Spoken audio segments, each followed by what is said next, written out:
Welcome folks, to another deep dive into the murky waters of global economics and government mismanagement. Today, we'll be peeling back the layers on an issue that's been building up for decades and could have ramifications far beyond the shipping docks.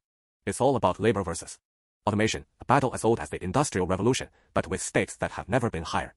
So if you think this is just another labor dispute, think again. The January 15th dock worker strike threat is more than a simple showdown between workers and shipping companies. It's a microcosm of the massive economic dilemmas facing us in the age of robots and automation.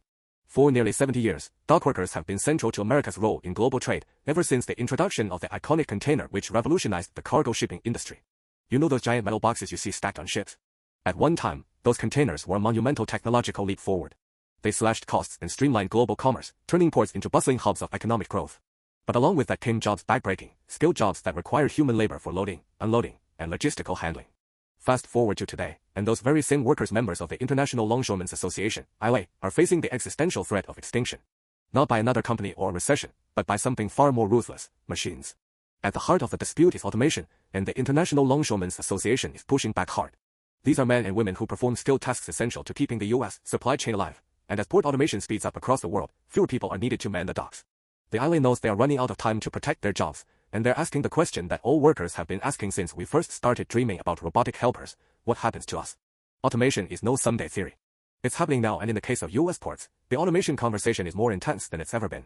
The USMX, United States Maritime Alliance, representing shipping lines and terminal operators, has been pushing for increased automation to improve efficiency. And why wouldn't they? Technology like semi-autonomous cranes, robots, and advanced data systems can process more goods faster, more accurately, and without the pesky need for breaks or wages.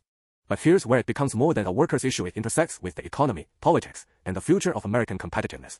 If labor unions can successfully hold back the tide of automation now, what are the long-term consequences? Well, we'll dive right into that. Why does this looming strike matter to Americans who aren't dock workers? Simply put, because a disruption at the ports means a disruption to everything else. Ports serve as the critical choke points for the U.S. economy. You know, all those shiny, made-in-China iPhones, or the imported auto parts, construction materials, and consumer goods we're all dependent on. Most of them flow through these ports. It's not just about what arrives at the ports, either. It's also about what goes out: American agricultural goods, manufactured products, and other exports, all essential to the nation's GDP. If the longshoremen pick up their signs and walk off the job on January 15th, supply chains will freeze. Remember the handful of container ships sitting off the coast of Los Angeles last year during the supply chain bottleneck? This could worsen that by tenfold. In fact, delays are already happening. Some companies, like Hapag-Lloyd, have already warned customers to expect surcharges reaching $1,700 for 40-foot containers, should the strike go through. For context, and this is important, every single day the ports are closed, it costs the U.S. economy anywhere from $1 billion to $2 billion. And let's not pretend that U.S. consumers won't feel the pinch. Prices for goods, their coffee, their electronics, even their cereal will all start climbing if supply disruptions last for more than a couple of weeks.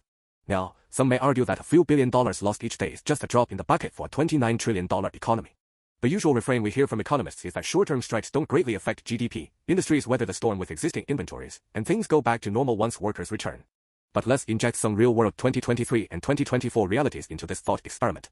You remember what happened during the COVID-19 pandemic: disruptions cascade. Front-loaded panic buying leads to stockpiling, which leads to more shortages.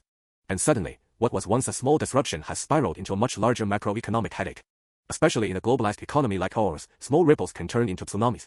If this strike drags on for even a couple of weeks, American manufacturers won't get the components they need, assembly lines could pause, and industrial production could fall off a cliff. Automakers might have contingency plans, sure, but once those extra parts dry up, so does their output. And let's not forget consumer sentiment. If people see prices creeping up and goods becoming scarcer, households already on edge from inflated grocery bills and climbing fuel prices will scale back their spending. And let me tell you, if there's one thing that can hit GDP growth square in the face, it's declining consumer confidence and spending. Now here's where things get really sticky: a political storm is brewing.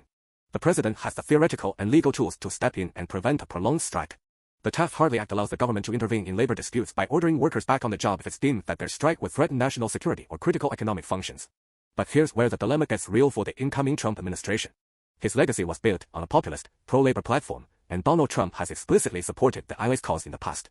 He's promised to bring jobs back and has warned against rampant automation replacing American workers. Here's the punchline: what happens when the pro-labor president-elect suddenly has to square that ambition with the importance of American competitiveness and trade flows? Make no mistake, this could blow up politically. On the one hand, Trump may feel compelled to support the longshoremen's plight to safeguard American jobs from the encroachment of automation, yet on the other hand, he cannot afford to let port shutdowns disrupt the economy right out of the gate. The public will expect the new administration to hit the ground running, and a massive, preventable supply chain crisis would be a humiliating stumbling block just days into his presidency. This situation bites at the core of one fundamental issue: finding the balance between protecting jobs and ensuring long-term competitiveness. Let's face it, a certain level of automation is inevitable, and pressing pause on it is likely to give countries like China a competitive advantage. As Chinese ports think of places like Shanghai or Shenzhen gear up with fully automated terminals that hum along at incredible efficiency, US ports can't afford to fall behind. Much of the US's competitive edge relies on flexible and fluid trade infrastructure.